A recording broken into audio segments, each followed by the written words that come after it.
South China Sea heats up, the U.S. strengthens allies' military defense fight Beijing aggression. The United States accelerates defense sales to Ring of Nations in Indo-Pacific territory.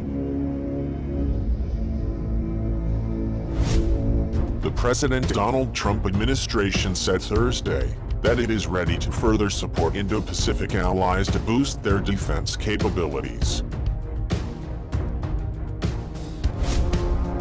Said Clark Cooper, the Department's Assistant Secretary for Political Military Affairs, just last month. This was our second highest yielding month in defense trade for the history of the Department of State. And a few days ago the bulk of that figure came from Japan's $23.1 billion purchase of 105 units of the F-35 Joint Strike Fighter aircraft, Clark Cooper said.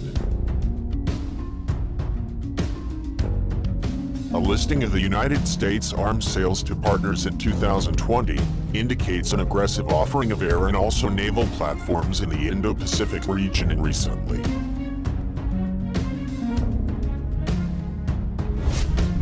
The United States will march forward with partners, Cooper said, and continue to ensure that they and the U.S. are interoperable with each other.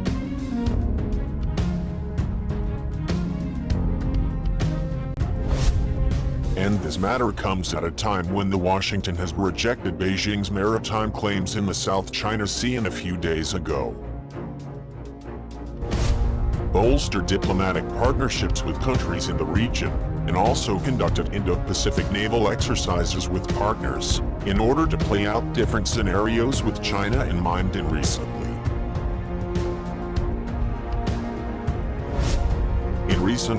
Said Derek Grossman, senior defense analyst at the California-based Rand Corp, deepening security cooperation with like-minded partners is of paramount importance. And arms sales of this nature would support countries residing in the first island chain, aim to improve their anti-access, and also capabilities to resist Chinese military aggression in South China Sea territory. By improving the defense capabilities of countries within the first island chain, Beijing will think twice about flexing naval, coast guard, and maritime militia muscle out in territory. Of concern that a miscalculation could escalate into armed combat that could bring in the United States, especially in the case of United States treaty allies like the Philippines, said Derek Grossman. However, as the United States expands its ring of friends in the Indo-Pacific territory, the legacies of another era stand in the way.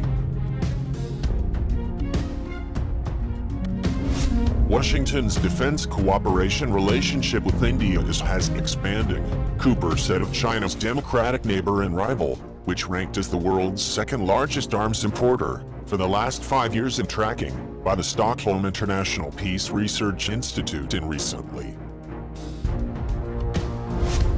However, even as it has bought less and less in weapons from Moscow over that period, India has long been its biggest customer. Some countries' gaps in its defenses stood exposed, and also spurred a rethink regarding a defensive realignment, including buying more weapons from the United States. But even though Washington wants New Delhi's business, it draws the line on certain defense procurements from Russia. Cooper said, "We don't want to put at risk India's sovereignty, and we certainly don't want to prejudge any specific transaction or potential transaction," he said.